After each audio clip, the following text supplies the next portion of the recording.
Bem, é uma tradição da nossa escola, nas formaturas de pós-graduação, convidar pessoas que agreguem experiência, que tragam aqui o que aprenderam com a vida prática e que possam, os sabões, como definiu o nosso presidente, possam encontrar o pragmatismo, ou seja, para que a academia possa se aproveitar da experiência e a experiência da academia. Nesta empreitada, em geral, nós temos pessoas que são, de alguma forma, ligadas à Fundação Getúlio Vargas ou à Escola de Pós-Graduação em Economia e que tenham passagem pelo setor público e pelo setor privado, que possam trazer aqui ambas as experiências. Neste sentido, nos últimos anos, nós tivemos a atual presidente do BNDES, a professora Maria Silvia, que é formada pela escola, tivemos o ex-ministro Joaquim Levy, tivemos o Carlos Tadeu também conosco, e em todas as ocasiões houve essa troca e foi bastante profícua para os alunos. São pessoas que têm formação em economia e eu diria que na noite de hoje nós estamos extrapolando em muito esses quesitos, porque o nosso convidado, ele não apenas é muito ligado à Fundação, como membro do seu conselho diretor, mas é formado em economia, mas também em direito e também em contabilidade. Ele nasceu... Posso dizer? Ele nasceu no dia 1º de outubro de 1922. Em 1942, quando o Brasil estava declarando guerra à Alemanha e à Itália, ele estava no Banco do Brasil como funcionário. Depois, de 53 até 61, ele foi funcionário, na verdade, chefe adjunto da SUMOC, que é a Superintendência da Moeda e do Crédito. Alguns já reconhecem esse nome como o nome da entidade precursora do nosso Banco Central do Brasil, que só veio se instalar no país em março de 1965, de forma que a SUMOC era o guardião da moeda naqueles anos, até 65. Depois, em 1961, deixou a SUMOC e passou a assessorar ministros da Fazenda de vários governos. Isso eu já estou em 61, mas ele teve passagem também importante, como mencionou o presidente, já com o Eugênio Goudin, em 1954, no governo Café Filho.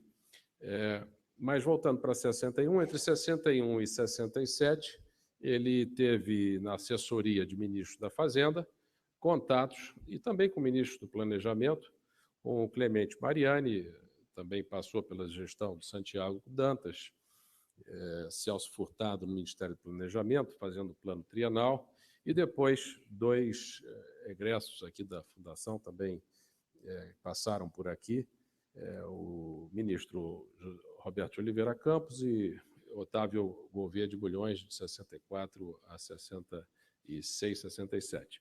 E, em 1967, ele foi alçado à presidência do Banco Central, tendo sucedido o Dênio Nogueira e o Rui Leme, que haviam sido exatamente o primeiro e o segundo presidente do Banco Central. E foi como presidente do Banco Central, nessa época o ministro da Fazenda era Antônio Delfim Neto, de 1967 até 1974.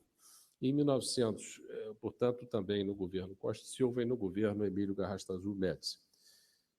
Em 1974, foi para a iniciativa privada como presidente da Aracruz Celulose, desde 2009, parte do Grupo Fibria, e voltou à presidência do Banco Central em agosto de 1979, quando o ministro e ex-diretor da nossa escola, Mário Henrique Simonsen, deixou o Ministério da Fazenda conjuntamente a Carlos Brandão, dia 10 de agosto de 79.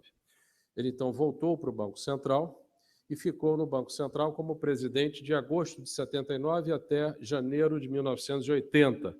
Em janeiro de 1980, o Carlos Rischbitter pediu para sair, ou saiu, e o presidente do Banco Central, o ministro Galvez, passou a ser o ministro da Fazenda no Brasil.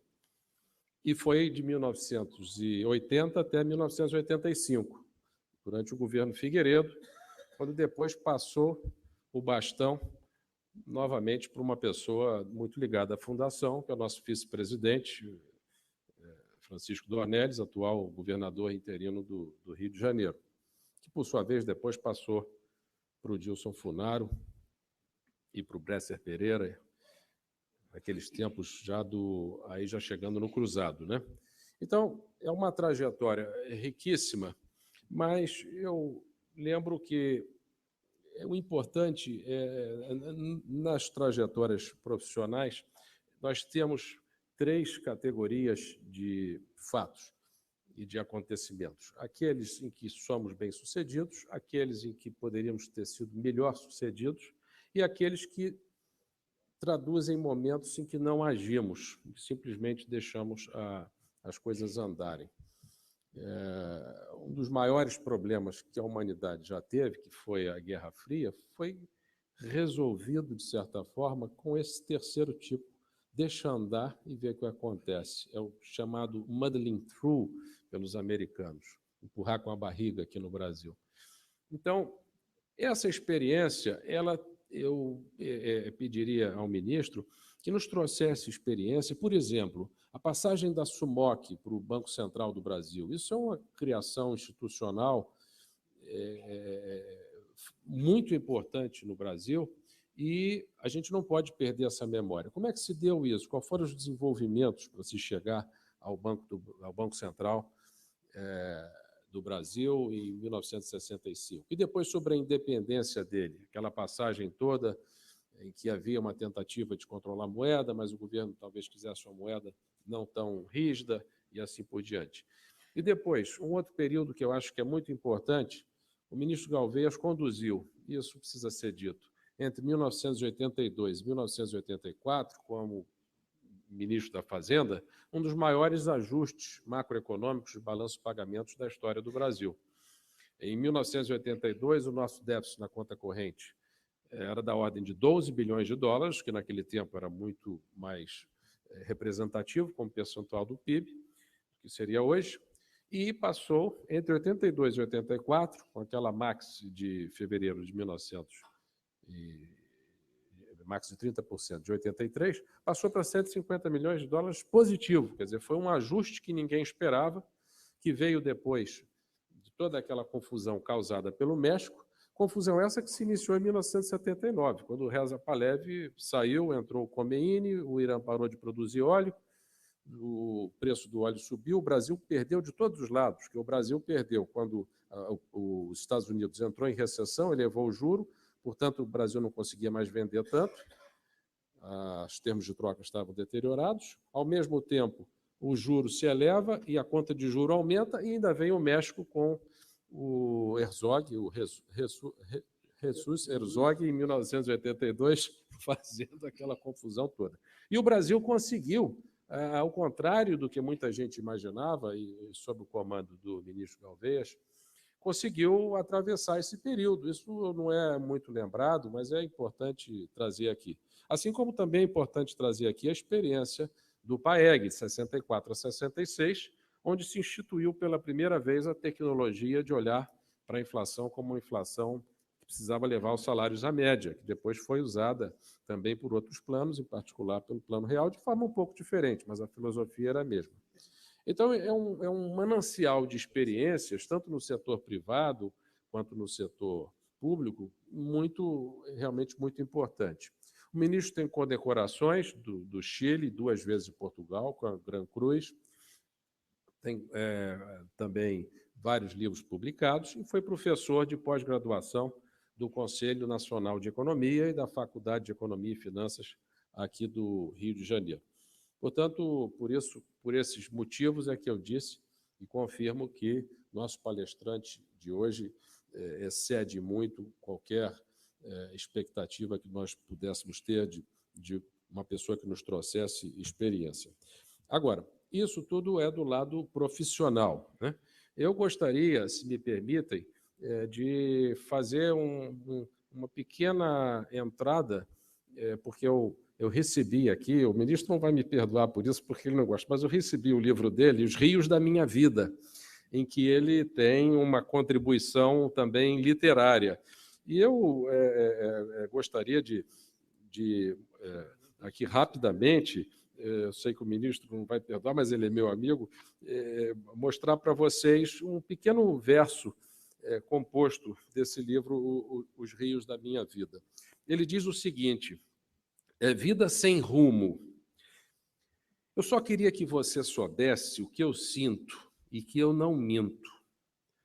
A saudade que tenho e que não finda, e a lembrança do amor, maior ainda.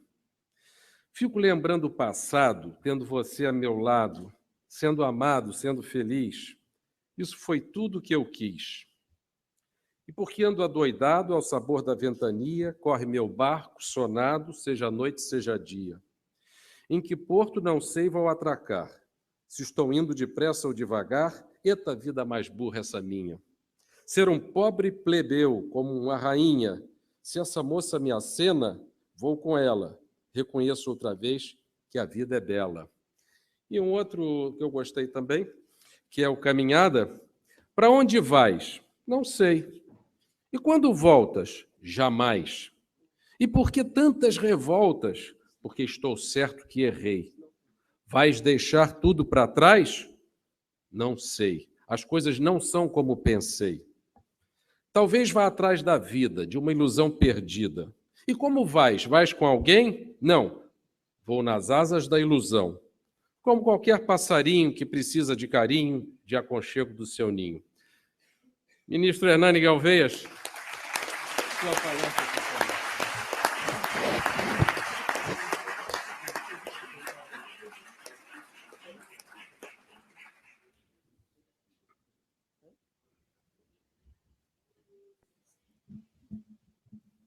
Muito obrigado, Rubens.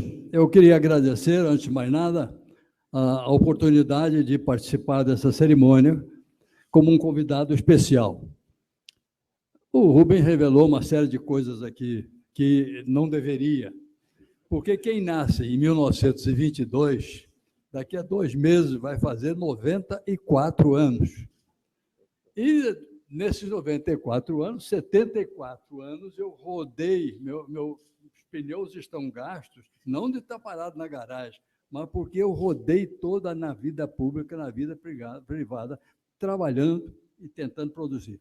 Tentei ser poeta, fracassei, é isso que o Rubens mostrou aqui. Então, eu tive que realmente me dedicar ao trabalho no campo da economia. Mas eu tinha preparado aqui, depois que o Rubens começou, eu conversei com o Sérgio Quintel, com o Carlos Ivan, eu tinha preparado uma série de estatísticas, de quadros estatísticos, uma série de informações para falar sobre a crise atual. Eu acho que a crise atual é talvez a maior crise político-econômica do país, de toda a história do Brasil. Então, eu me preparei para conversar aqui com os mestres e doutores da IPGA um pouco sobre a parte econômica dessa crise. Mas o Rubens me proibiu. Disse, não, já chega de falar em crise. Você vai falar um pouco sobre a sua vida e sobre a sua experiência profissional. Mudou tudo, me tirou o tapete, mudou tudo. E eu fiquei pensando, hoje eu estive pensando, como é que é possível que eu tenha aceito uma troca tão importante sem estar preparado? E comecei a pensar em algumas coisas, fugir da crise. E comecei a pensar, então, na minha carreira profissional. O Miranda é testemunha, porque ele estava na agência do Banco do Brasil, do Meyer, quando me encontrou lá, já um pouco veterano, na agência que eu comecei lá em 1942. Foram muitos anos, não é verdade? Muita luta. Depois nos encontramos na Sumoc, depois no Banco Central. E essa carreira toda, eu digo que praticamente a parte mais importante começou com a Fundação Getúlio Vargas. Começou, e aí eu fui revendo, hoje estive passando para o que eu vou dizer lá para os mestres e doutores da IPGE. Fiquei repassando um pouco para coordenar as ideias, e aí não vou falar de crise. Comecei a pensar, Eugênio Goudin, Roberto Campos, Otávio Gouveia de Bulhões, me dei conta de que todas essas passagens foram crises na história do Brasil. Então, o que eu vivi nesse período todo? Uma crise e depois outra crise. Foi aí que começou a minha parte mais profunda da carreira profissional. Em 1954, morreu Getúlio Vargas. Eu estava na SUMOC. Eu era chefe adjunto do Departamento Econômico. Estava plantado lá, tinha sido requisitado para a SUMOC, que era o Banco Central, foi criado pelo professor Bulhões. Depois eu posso contar essa história, como surgiu, passou da SUMOC para o Banco Central. Mas o fato é que eu estava tranquilo lá na minha SUMOC, o Miranda já estava lá comigo, trabalhando algumas coisas, depois veio o Tadeu, que está aqui presente também, quando ocorreu a morte do Getúlio Vargas. Eu não tinha nada com isso. É verdade que, em 1943, no governo do Getúlio, antes dele passar para o Eurico Dutra, ele emitiu um decreto-lei transformando R$1.000 em cruzeiros. Funcionário do Banco do Brasil, eu fui requisitado para explicar a depositantes e clientes do banco o que é que isso significava, tirar 3 zeros da moeda. Muita gente ficou cismada, achando que estava sendo roubado. Eu digo, não, espera, que isso só vai acontecer em 2015. O fato é que eu comecei, nessa época, com esse trabalho ligado a Getúlio Vargas, 43. Mas acontece que o Getúlio passou por aí, em 54, ele suicidou no meio de uma tremenda crise. É aí que começa a minha vida de crises.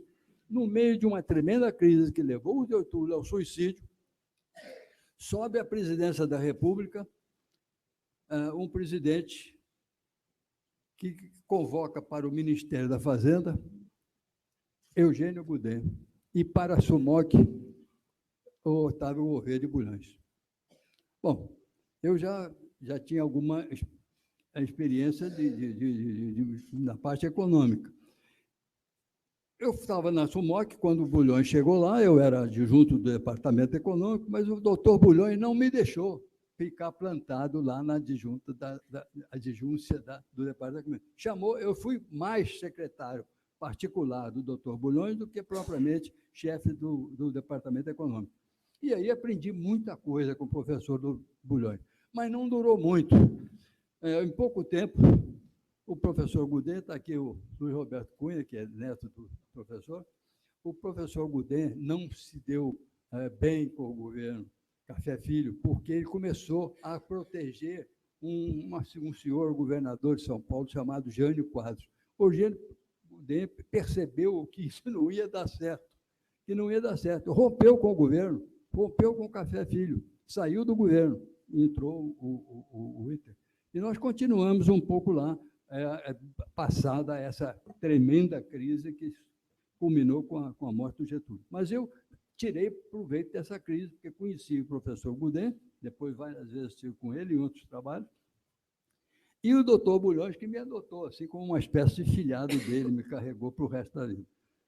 Essa crise o maior beneficiário dessa crise foi Hernani Galvez. Passou a crise, o governo acabou, e começamos, então, a viver o ano de 1955. No ano de 1955, estava mais ou menos tranquilo, com uma série de problemas econômicos, mas começou a nascer uma nova crise. Era candidato à presidência da República uma corrente militar, Juarez Távora, e uma corrente civil, que era o Juscelino Kubitschek. Nós assistimos, ele não chegou a se transformar numa grande crise, mas houve uma grande confusão aí nesse processo eleitoral. O Juscelino Kubitschek ganhou as eleições, virou presidente da República. Chamou para o Banco de Desenvolvimento Econômico, o BNDE daquela época, que não tinha o S ainda, chamou o Lucas Lopes, mineiro como ele, e para superintendente do banco, Roberto Campos, um FGV de 4 costados. Então, entra novamente a minha vida cruzando com a Fundação Getúlio Vargas. O Juscelino era um grande sonhador e trouxe um plano de metas, de 30 metas, queria trazer indústria automobilística, indústria siderúrgica, grandes indústrias para o Brasil, só que ele não tinha noção da disciplina financeira. Ninguém sabia como é que ele vai... Ele queria fazer 50 anos de progresso em 5 de governo. E isso entregou ao Roberto Campos e ao Lucas Lopes. O que o Roberto Campos fez? Criou um grupo de trabalho. E quem é que vai participar, representar a SUMOC nesse grupo de trabalho? Está falando para vocês hoje aqui. Então, mais uma vez, eu encontro a Fundação Getúlio Vargas, na pessoa do Roberto Campos, e trabalhamos nesse grupo de trabalho com o sentido de encontrar solução para os recursos financeiros que deviam financiar as 30 metas do Juscelino Kubitschek. Foi uma tremenda dificuldade, porque o Juscelino tinha ideias, mas não tinha disciplina. E então ele enveredou por um caminho de endividamento, construiu Brasília, endividou o país, fez uma inflação de 30%, que era um absurdo naquela época, passou 2 anos com a taxa de câmbio de 100 cruzeiros por dólar. E assim ele entregou o governo ao presidente seguinte. Quando entrou o presidente Jânio Quadros, depois do presidente Juscelino, foi um sucesso, mas deixou o país todo endividado e com esse problema da defasagem cambial. Eu vou contar um episódio que faz parte do enredo. O Jânio Quadros foi eleito em 1961. Em outubro de 1960, a Associação Comercial fez um seminário sobre câmbio, sobre taxa de câmbio, porque não era possível continuar com a taxa de câmbio, fração de 30%, e uma taxa de câmbio travada em 100 cruzeiros por dólar durante 2 anos. Fizemos esse seminário, estava lá presente Clemente Mariani, presidente do Banco da Bahia, ex-presidente do Banco do Brasil, Otávio Gouveia, da Fundação Getúlio Vargas, Rui Gomes de Almeida, presidente da Associação Comercial, Luiz Cabral de Menezes, que era o maior corretor da Bolsa de Valores daqui, e eu. Por que eu estava lá? Era o Herculano Borges da Fonseca, chefe do Departamento Econômico da SUMOC, que tinha sido convidado. Mas o Herculano era assessor também do Juscelino, e naquele dia ele foi chamado ao Palácio do Catete.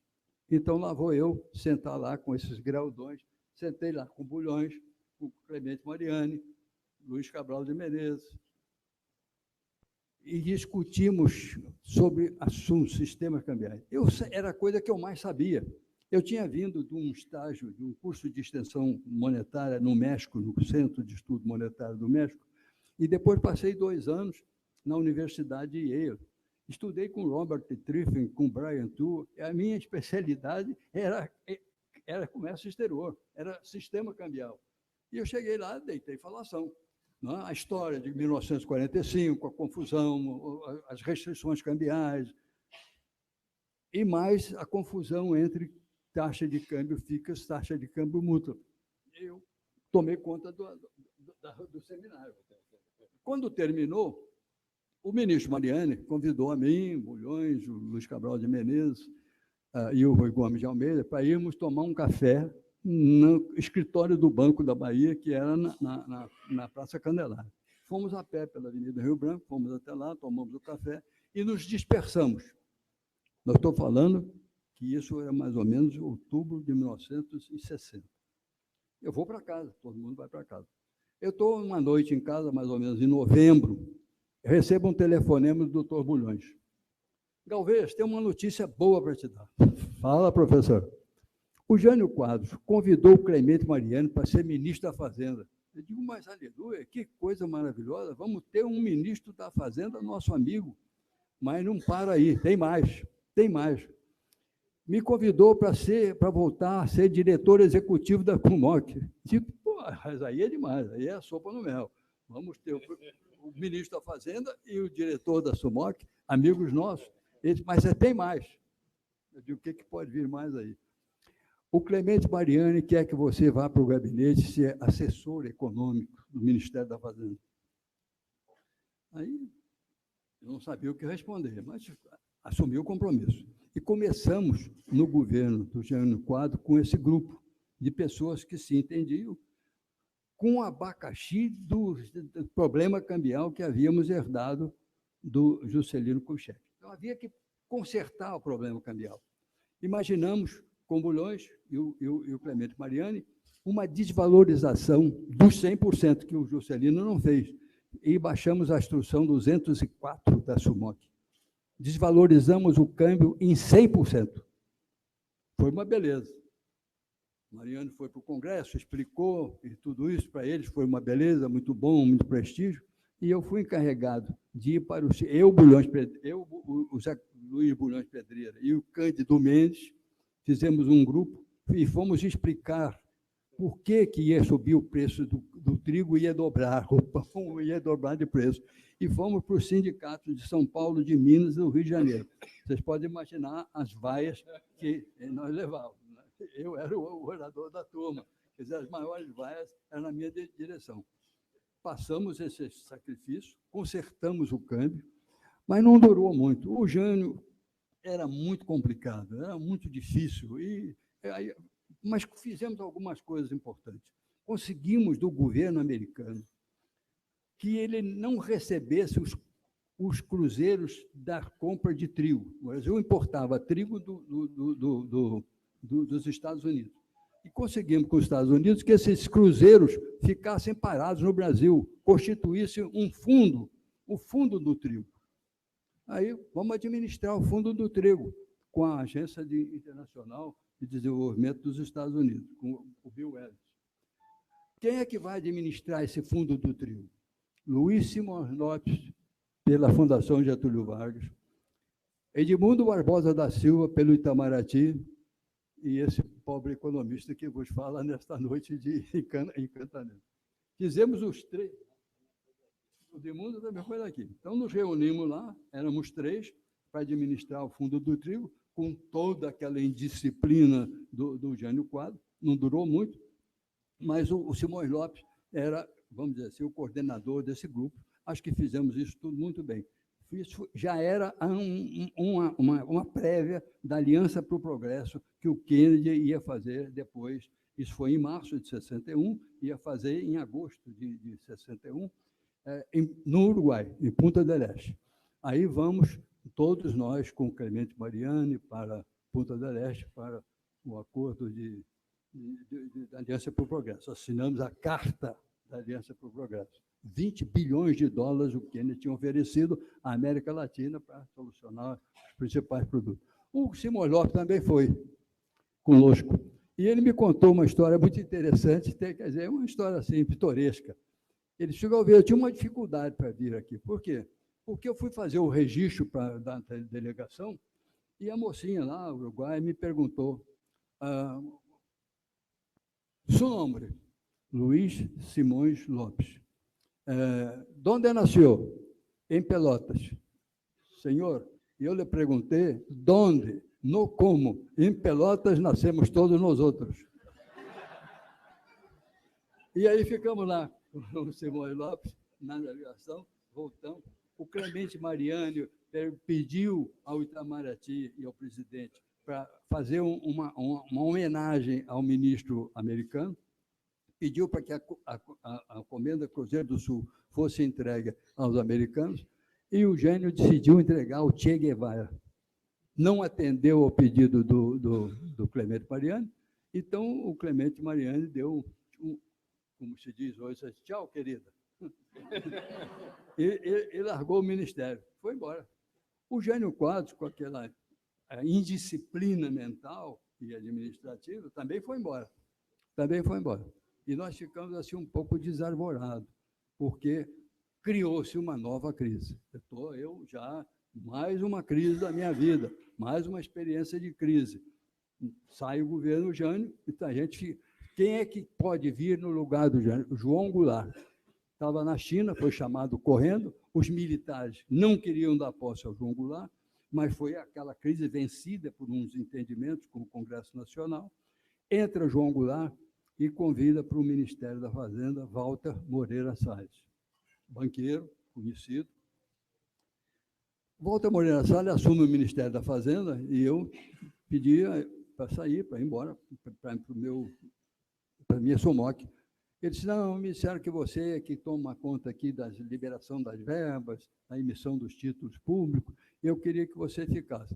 Eu fiquei e fiz uma grande amizade com Walter Moreira Salles. Lá eu encontrei o Marcílio Marques Moreira, que era também embaixador. O Walter tinha sido embaixador dos Estados Unidos, conheceu o Marcílio Marques Moreira, que é do nosso conselho diretor, e fizemos uma grande amizade também com Walter Moreira Salles. Mas ele durou pouco, porque o governo muito difícil, no governo João Goulart, ninguém coincidia com aquela ideologia que eles estavam querendo implantar aqui, com a assessoria do Luiz Carlos Prestes, mas foi passando. Aí foi um período impressionante, porque sai o Moreira Salles e entra o Miguel Calmon da Bahia.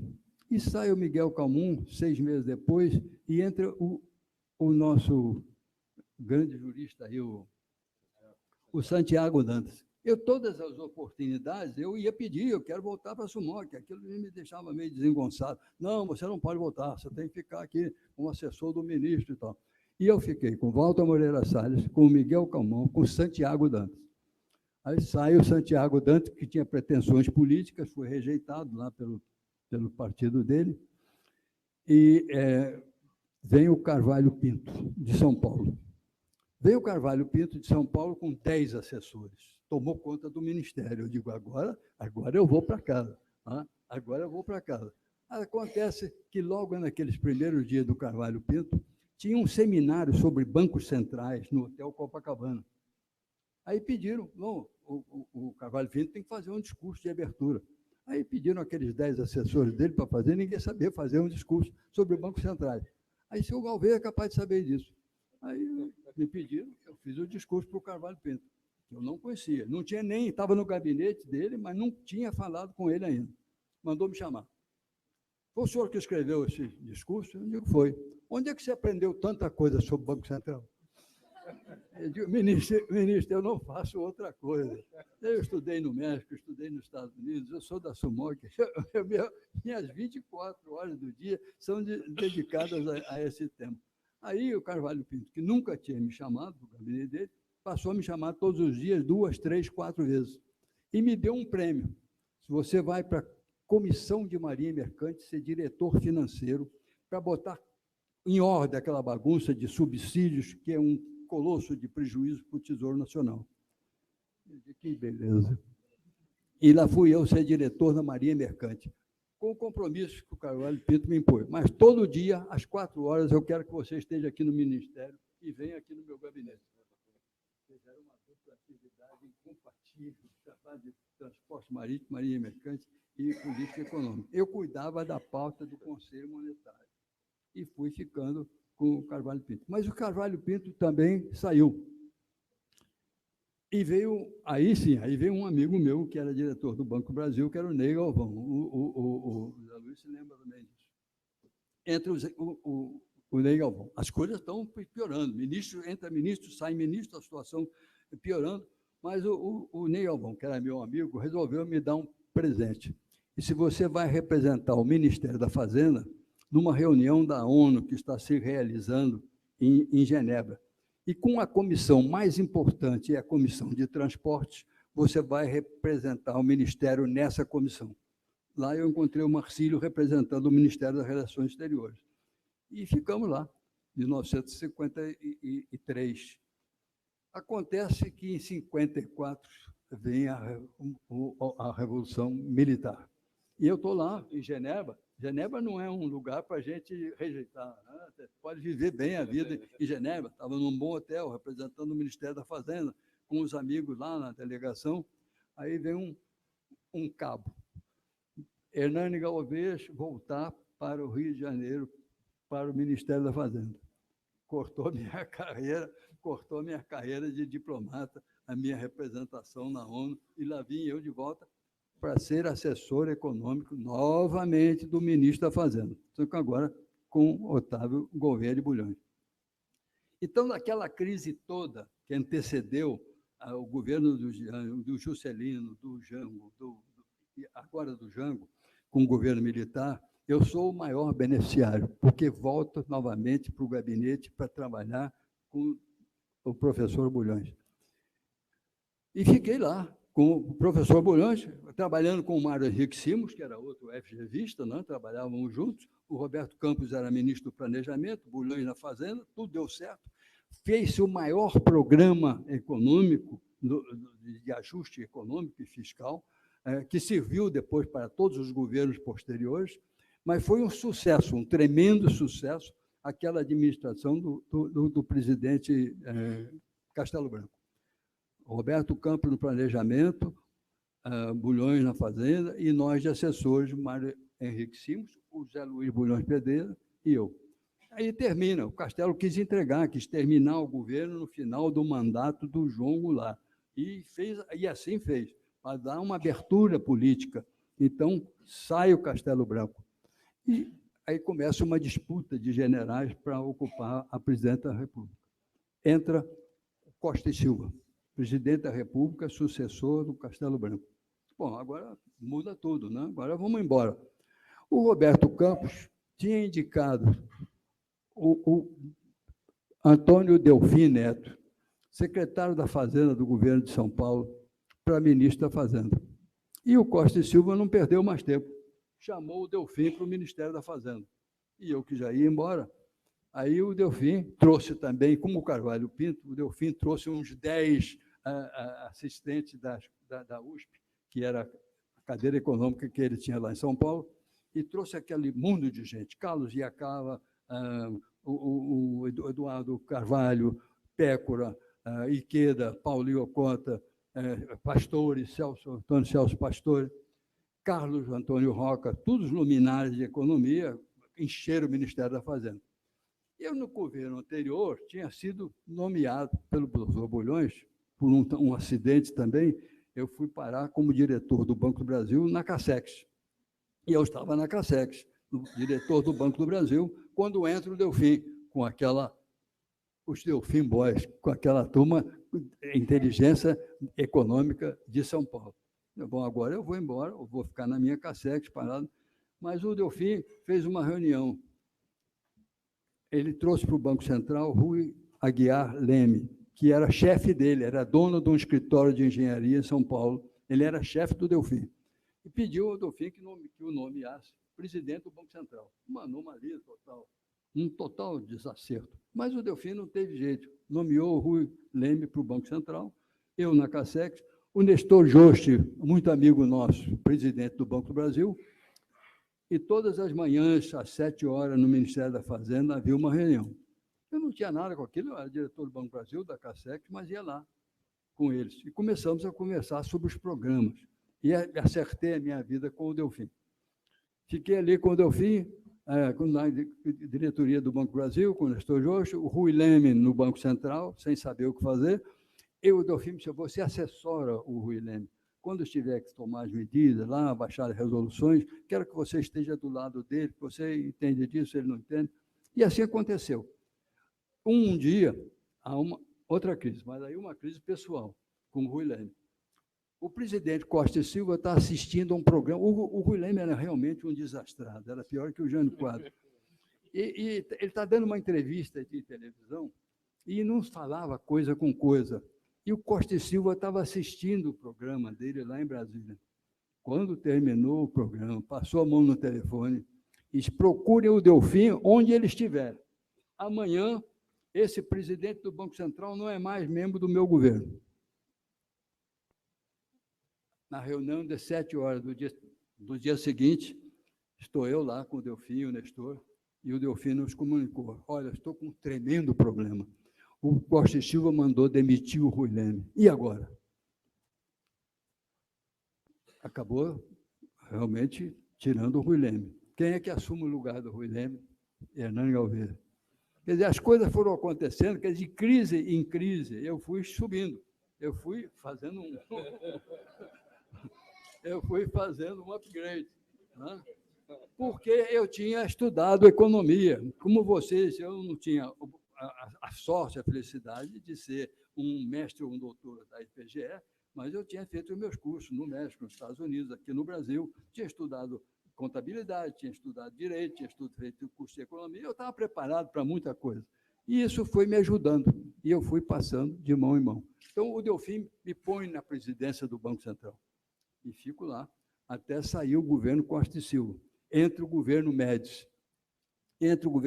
Bom, agora vai mudar. Não, manteve o Delfim manteve a equipe toda. Então, ficamos lá. Todo o governo Costa e Silva, que pode saiu por um AVC, um problema de saúde, entrou o Médici. Ficamos até o final do governo Médici. Entra um novo governo, o governo do Geisel, do Ernesto Geisel. E agora, eu acho que nós não ficamos, porque havia uma pendência com o Golbery. O Médici tinha pedido ao Geisel para não nomear o Golbery para o governo, mas o Médici não obedeceu, e a primeira pessoa que o Médici levou para o governo dele foi o Golbery. Eles tinham um problema com o Golbery, que era diretor de um banco, de uma empresa estrangeira, e ofenderam muito, criaram muitos problemas com o Golbery. O Golbery jurou vingança. Quando o Geisel assumiu o governo, botou todos os homens do governo Médici para fora. O primeiro deles foi o Delfim, fora. Delfim, fora, do Ministério da Fazenda. O segundo foi o Nestor Jost, fora, do Banco do Brasil. O terceiro foi Hernando Galvez, fora do Banco Central. O Magrassi, que era presidente do BNDES, fora Magrassi. Fora o Andreasa, que também era homem. Então, fez uma limpa, fez uma faxina lá no Ministério. Mas aí, outra vez, essa crise, agora uma crise de governo, uma crise pessoal, novamente eu sou beneficiário da crise. Eu saio dali e vou ser presidente da Aracruz. A Aracruz era a maior empresa, o maior projeto de industrial do Brasil naquela época, 650 milhões de dólares. Eles não sabiam onde tirar o dinheiro.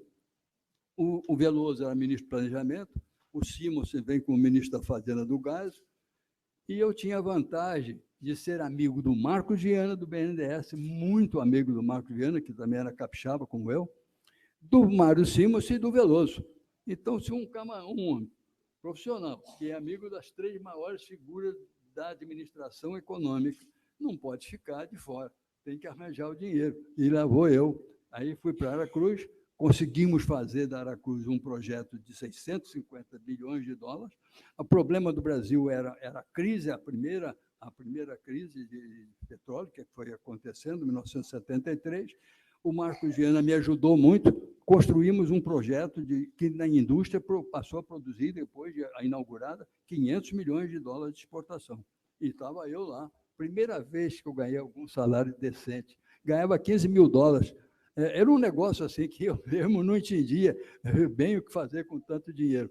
Mas aí entra o Mário Simons no governo Figueiredo, entra o Delfim novamente no governo, e lá vou eu para Brasília, contra a minha vontade, contra a vontade da minha família. E, primeiro, eu tinha que entrar, porque o Richibita era ministro da Fazenda, tinha que sair. Eu entrei novamente no Banco Central, em agosto, larguei Aracruz, em agosto de 79, assumi o Banco Central pela segunda vez. Em janeiro, eu assumi o Ministério da Fazenda.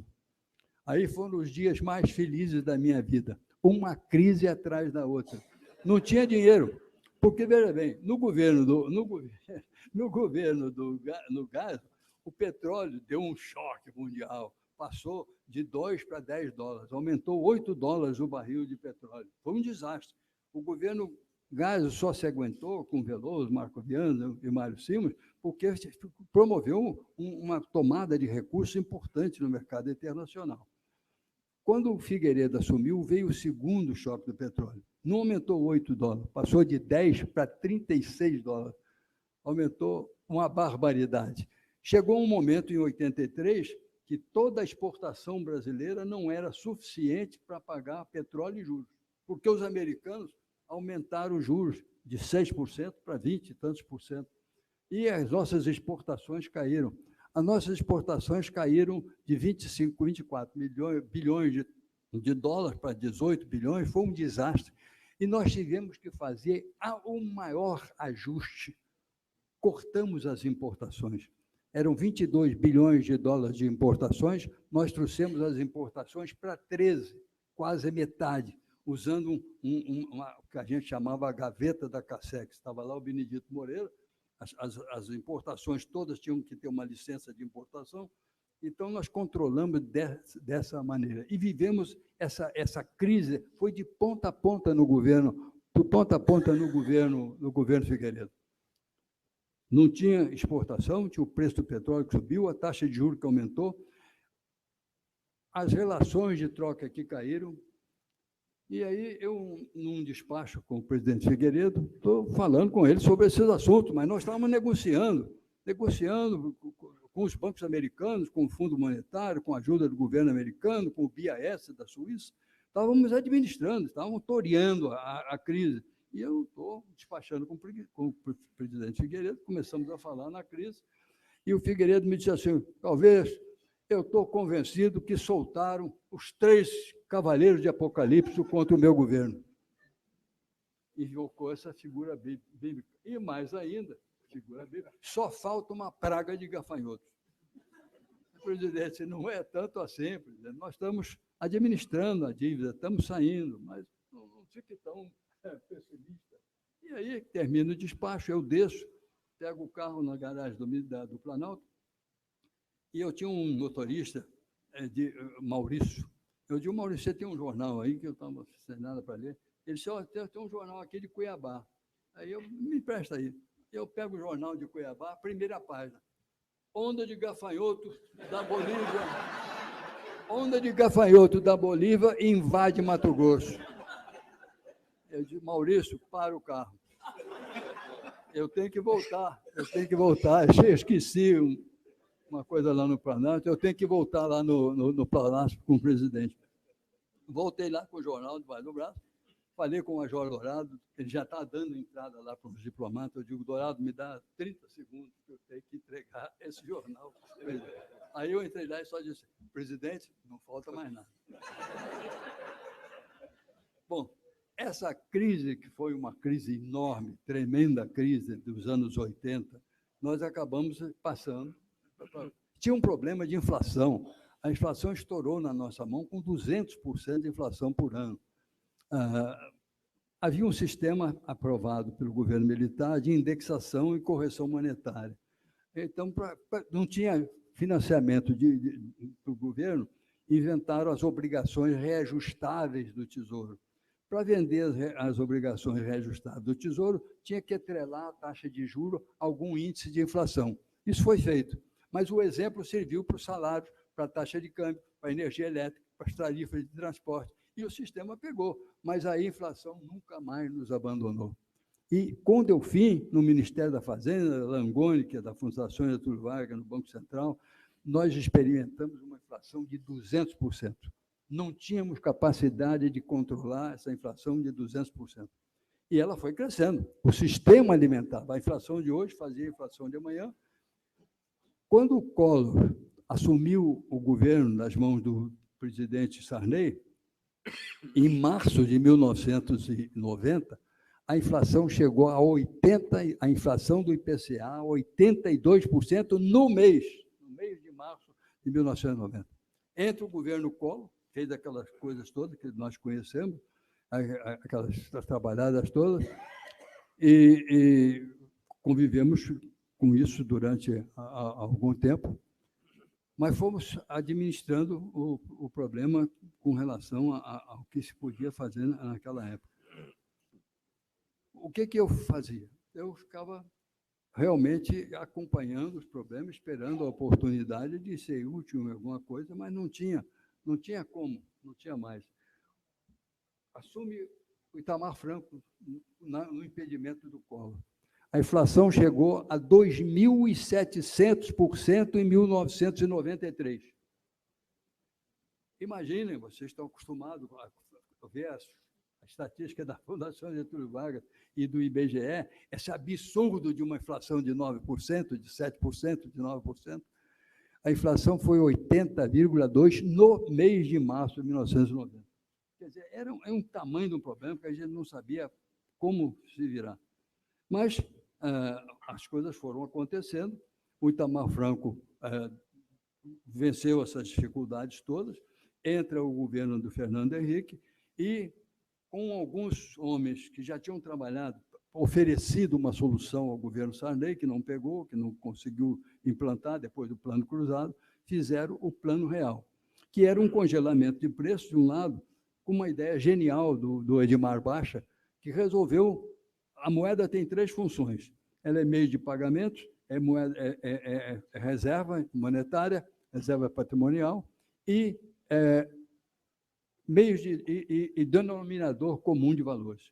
Então, fazer o congelamento, o Sarney tinha experimentado, o Collor também. Nada não deu certo, o problema era mais da autoalimentação, da realimentação do processo inflacionário. Aí é que vem a parte mais interessante do Plano Real. A criação da URV, como denominador comum de moeda. Não era meio de pagamento, não era reserva de valor, era denominador comum de valor. Todos os bens nas lojas, nas farmácias, tinham que ser denominados em um URV. Uma ideia genial. Juridicamente, está aqui o Marcos Fávia e o Aurélio van der Bast, sabe que juridicamente isso é quase que um absurdo, né? Mas funcionou. Funcionou. Quando o Fernando Henrique assumiu em 1995, a URV tinha paralisado aquele processo automático de realimentação da inflação. E, a partir daí, nós convivemos com inflação de nível internacional, e o Brasil foi salvo pelo gongo. Isso não significa, Sérgio Cortella, Carlos, Ivan, Rubens, que nós tenhamos vencido esses problemas, porque eles estão acontecendo hoje. Eu tenho a impressão, nessa longa trajetória que o Rubens iniciou aqui em 1942, nós estamos vivendo hoje, a meu juízo, a maior crise da história do Brasil. É uma crise econômica ligada a uma crise política, talvez a uma crise moral. Estamos caminhando para uma crise social, a violência está aumentando, o desemprego está aumentando. Eu acho que nós vamos precisar de algumas soluções mágicas, como foi a do Plano Real. E aí é que entram em cena os mestres e doutores da IPGE. Vocês vão ser chamados a dar uma contribuição inteligente para a solução para os problemas nacionais. Possivelmente, muitos de vocês vão acabar exercendo as suas funções no setor público. E essa oportunidade vai estar aberta para todos vocês. Eu não vou falar mais, porque o Rubens Cines fez a minha... O que eu devia falar, o Rubens falou, fez a minha biografia. Eu vou pedir uma cópia a ele para eu assinar embaixo. E dou por encerrada essa palestra, pedindo desculpa pela extensão. Mas foram realmente muito legais.